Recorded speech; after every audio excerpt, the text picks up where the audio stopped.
Welcome to the World News. I'm Randolf Jamias to give you the stories here in Naypyidaw. An important meeting was held between China and Myanmar. The chairman of the National People's Congress Standing Committee, Wu Bango, has met with the Speaker of the lower house in Myanmar's parliament, Tura Ushweman, in Myanmar's capital, Naypyidaw. Wu Bango said the friendship between Myanmar and the 5 principles of peaceful coexistence jointly advocated by the two countries are a reliable guarantee to deepen the development of bilateral relations.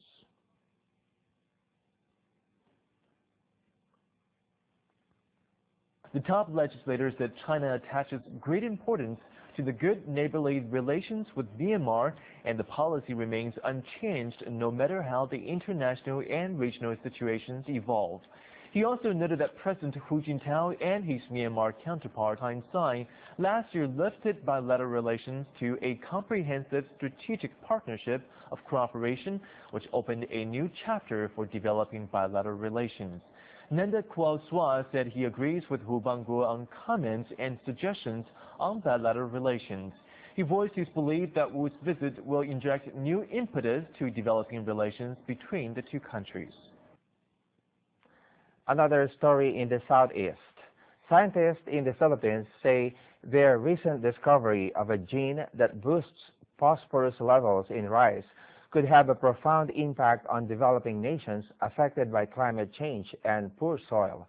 The gene was found in an Indian rice variety, but is being bred into other rice crops, where it has boosted yields by up to 20%. Rob Muir has more. They look like ordinary seedlings, but Cassalath rice, a hardy variety from India, contains a gene that could transform rice production around the world. The gene is called phosphorus starvation tolerance 1, and scientists led by Sigrid Hoyer at the International Rice Research Institute outside Manila say that when bred into other rice varieties, the gene boosted yields by 20%. We find that they have a little bit larger root system at a very early developmental stage, and this enables plants to explore a larger area in the soil to forage more phosphorus, and this gives the plant, especially under phosphorus deficient conditions, gives it a growth advantage. And that advantage, says Hoyer, will bring benefits to farmers and consumers. Phosphorus is a nutrient crucial to the plant's development, but farmers in regions with poor soil have to boost phosphorus levels with expensive fertilizers. By planting rice containing the phosphorus-boosting gene, Hoyer says the fertilizer becomes less important, ultimately decreasing production costs. The phosphorus you apply with the fertilizer is not efficiently taken up by the plant. So we hope that with this gene with a larger root system, the fertilizer applied can be taken up more efficiently. So in the long run, the farmers can reduce the doses and get the same amount of nutrients into the plants. And local farmers like Alfonso Marano say they're more than willing to try it.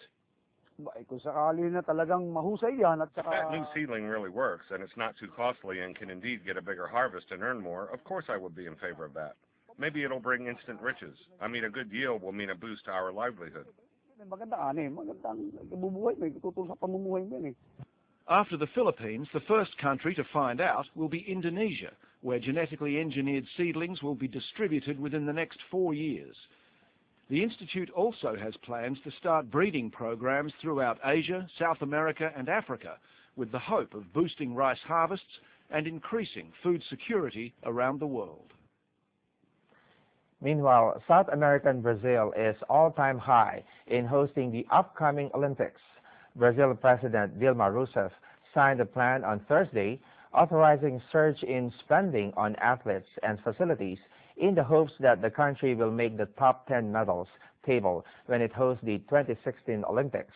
The initiative, called Medals 2016 Plan, goes into effect immediately and directs the government to spend $700 million over the next 4 years on high-performance athletes alone.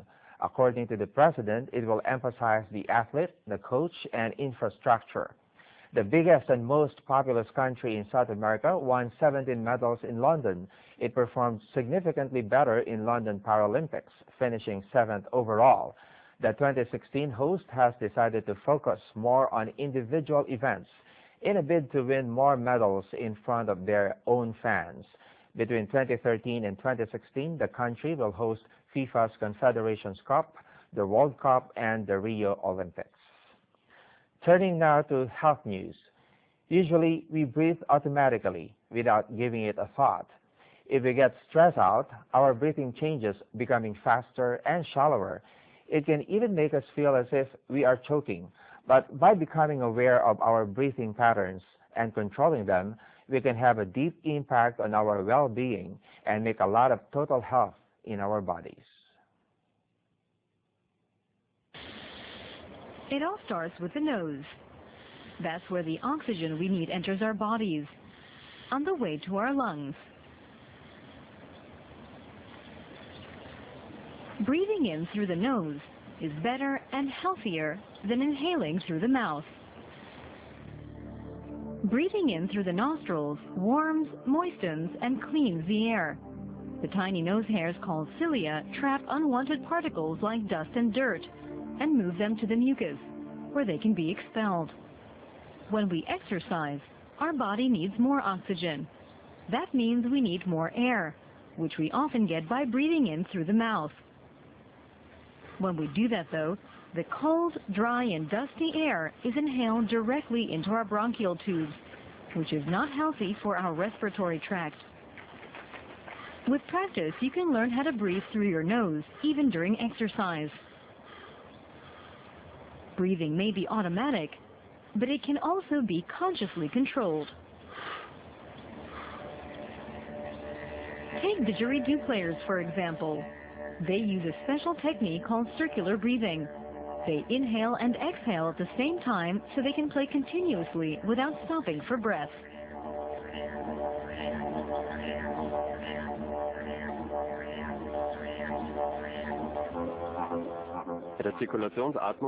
In circular breathing, I inhale through my mouth. Then I close my soft palate and shunt the remaining air into my cheeks.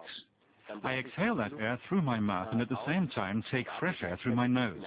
Then I open my palate again and use the air that's in my lungs. These bubbles in the water glass show that it works. It is possible to breathe in and out at the same time. But circular breathing takes a lot of practice. It's a special form of controlled breathing that's only needed in specific situations.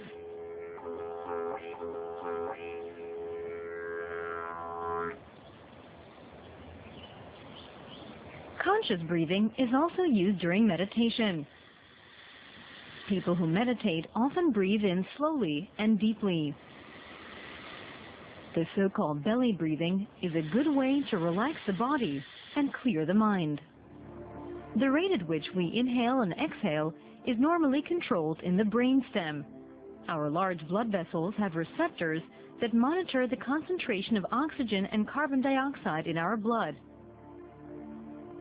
When there's not enough oxygen, they send out a signal to increase our breathing rate. So ordinary breathing happens automatically. Conscious breathing takes a bit of practice, but it has many benefits too. Correct breathing is really important. All the extremes in the world are not outcast after all. In fact, they will be part of the pages of the new Guinness World Records edition, soon to be out in the bookshelves. Let's call them out and be amused at what they can show. A slam-dunking parrot, the tallest dog, the biggest biceps, and the smallest bull, who still packs a punch. They're all in the 2013 edition of the Book of Guinness World Records. Published in 22 languages in more than 100 countries, it's expected to sell around 2.7 million copies. And this year's volume boasts a very special feature, says Editor-in-Chief Craig Glenday. This year we found this amazing thing called augmented reality. It allows you to really interact with the pages and the record holders. You can pet the shortest dog. You can even see a parrot doing slam dunks. It is incredible. But not as incredible as some of the record holders.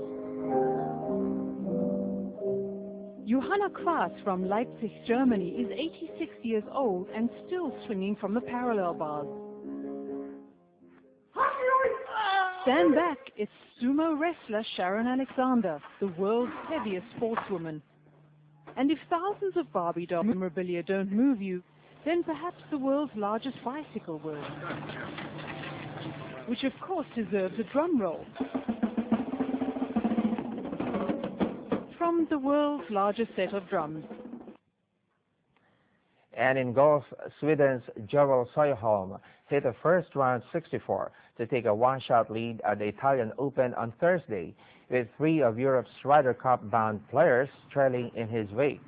Francesco Molinari's 68 was the best of those heading to Medina Country Club outside Chicago in 2 weeks' time for the biennial contest between Europe and the United States.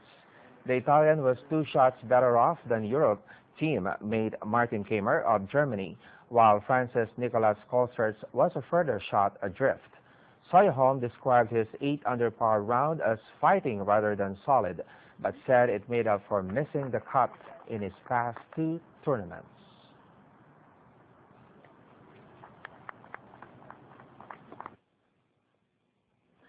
More exciting and relevant news coming to you only here from the World News. We'll be right back.